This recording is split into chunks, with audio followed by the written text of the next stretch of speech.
And right about now, gentlemen and ladies, I want to introduce my guest. Like I said, a man I respect a whole lot, all the way from the eastern part of Nigeria. Gentlemen and ladies, let's make welcome Honorable Ambrose Nwosu. You're welcome, sir. Thank you very much. Good to have you here. It's my pleasure to. We thank you for honoring our invitation.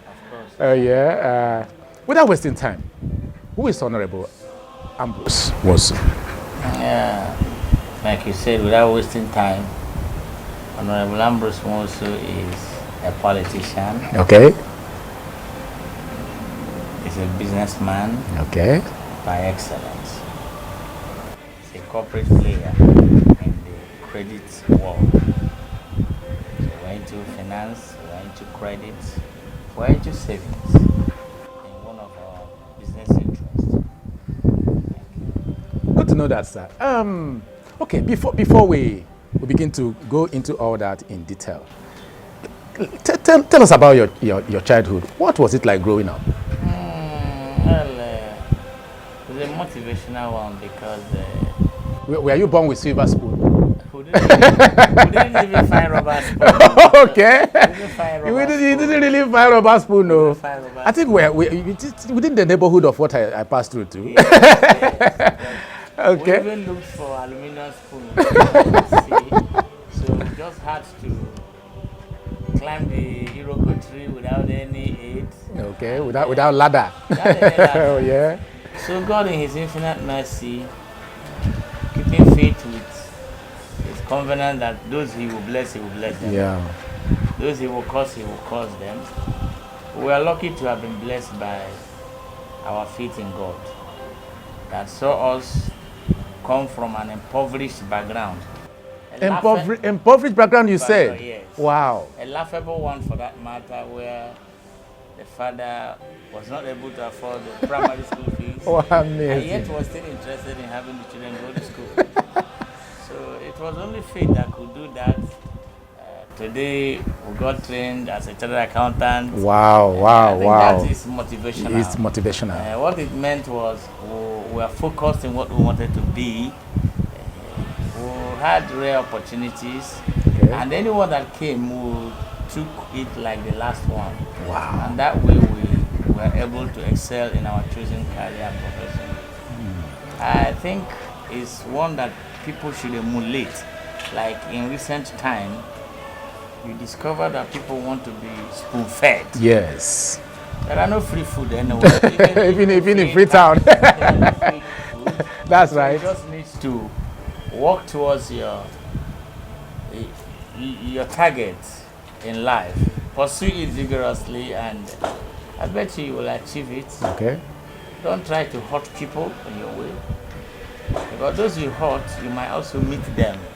At a point Somewhere when you need them. Yeah, when Okay, you- let me take you back now.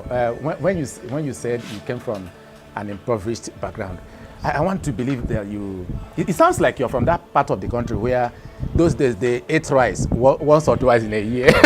You know what I mean? think basically where I was born into, rice was like an annual event. Just on Christmas Day. Oh yeah. And tea was luxury. Luxury. To eat egg, you will be branded as a potential robber. thief. Why will you eat egg? When your father cannot afford This is it. amazing. You And understand? sincerely speaking, I can relate with that. A situation where you ate ordinary rice Ordinary rice once was, in a year. during Christmas. Tea was luxury. Yes. It was you Tea was a luxury. you described it properly. Yeah. It's indeed an impoverished It's not, background. What was basically on our menu was abo, like we call in our side. Yeah. Yeah, I'm still in that neighborhood though. Anyway, let's go ahead. And we'll have the apple morning, afternoon, and night. Wow. Sometimes when you are sick, the medication that will be prescribed for you is to have you eaten. They are not talking about Hospital. drugs. No. Who will afford the hospital? They will squeeze bitter leaf. They'll squeeze bitter leaf and leaves and give Gentlemen it. and ladies, you will agree with me that it promises to be a very exciting moment today. And we are still here on Solid Chat, and I have my guest, Honorable Ambrose Nwosu, seated right here on my hot seat. And I don't think the seat is really hot today, as already I am laughing it all out. But let me ask, as it stands, what is your motivation? What is your greatest motivation in life? My greatest motivation in life is set a role model like I did in the early days of my life. Okay. Then follow up the success story of those models that I have set. Because I understand that if you aim at the sky, you can at least hit very close to the sky if you don't get into that sky. So I had a role model who were professional bankers. Okay. I had role models who were chartered accountants, like Akintola Williams. Akintola Williams. So I wanted to be like them, and I think by the grace of God, I've tried to strive to get within that same professional bracket. Okay. And I also thank God that I am doing wonderfully well in it. That's to the glory of God. Okay. Okay. Let me quickly add that my guest today happens to be a man who started making his community proud at an early age. Yes, you can take that from me. And sincerely speaking, I believe we are going to have fun listening to him on this chat today. Let's go deeper now. What do you do for a living? Yeah, I am a financial consultant. A financial consultant. Yes, I also have interest in politics. Okay.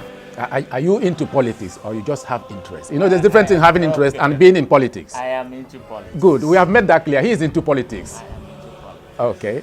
I was part of the rebuild Imo government of Right Honorable Emeka. Okay. Before what happened at the What happened happened. that truncated the people's mandate. Yes. Everybody's leaking that wind to a bit. I also believe that God is going to cause a change of that order that is happening in my state. Okay. That brings me to the next question. Where are you from? I am from Imo State. Okay. Isn't it the same local government in Imo State? Okay. The community you mentioned, we understand that is this is a sheep tussle going on there, but we'll come to that. We'll come to that. Have you faced a hard time or a challenge in life that the memory still lingers? Can you share with us? Yes, I did. When I finished my national youth service in Edo State,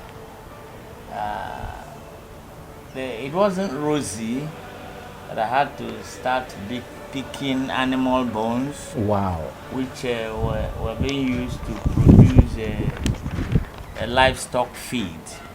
Because there was no white collar job for me to grab as at that time, and I didn't want to remain idle, so I had to engage into that, and then buying of waste from Guinness, Nigeria. Wow. In Benin, to dry them and sell to livestock feeds in Benin.